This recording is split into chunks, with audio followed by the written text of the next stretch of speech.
The ancient kingdom of Ambalapuja was ruled by the Chempakasseri king, a man known equally for his absolute political power and his rigid personal eccentricities. The king held a strict daily vow. He refused to consume a single bite of his meals until a Brahmin had personally read a portion of the sacred Mahabharata to him. On one particular day, the royal court's designated reader failed to show up for his duties. As hours passed, the king's patience evaporated. Hunger gave way to desperate frustration.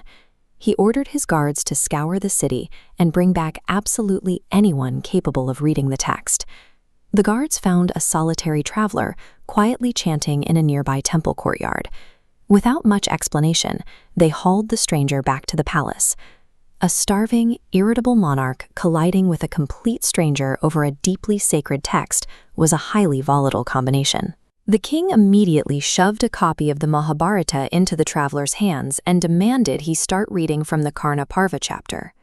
The traveler recited the text.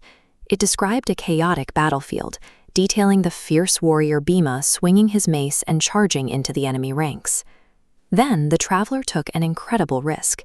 He inserted a fabricated, perfectly metered Sanskrit verse right into the sacred text. The fake verse described a terrified army scattering from the battlefield's center, gathering in a tight cluster near their commander's ears. This military retreat mapped exactly onto a receding hairline, tufts of hair clinging to a bald man's head. The stranger had defaced a holy text on the fly, specifically to mock the king's bald head straight to his face. The king froze. He realized instantly that such fearless, rapid-fire poetic invention belonged to exactly one man, the legendary poet Melpathur Narayana Bhattathiri. Caught out, Melpathur didn't miss a beat. He fired off a second flawless verse, constructed to flatter the king and diffuse the royal temper. The king's fury dissolved into delight.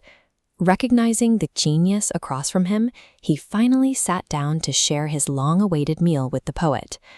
A clash of egos over a delayed lunch solidified into a lifelong arrangement, securing royal patronage for a traveler who had just mocked the crown. Melpathur took up residence in Ambalapuja.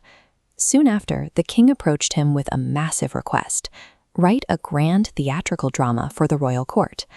Melpathur demurred, claiming he lacked the specific training required for a full stage play. Instead, he made a counteroffer to write Champu, a literary form combining prose and poetry. He went to work, producing 10 distinct masterpieces, feeding the texts piece by piece to the local temple actors to fuel their daily performances. A creative feedback loop emerged.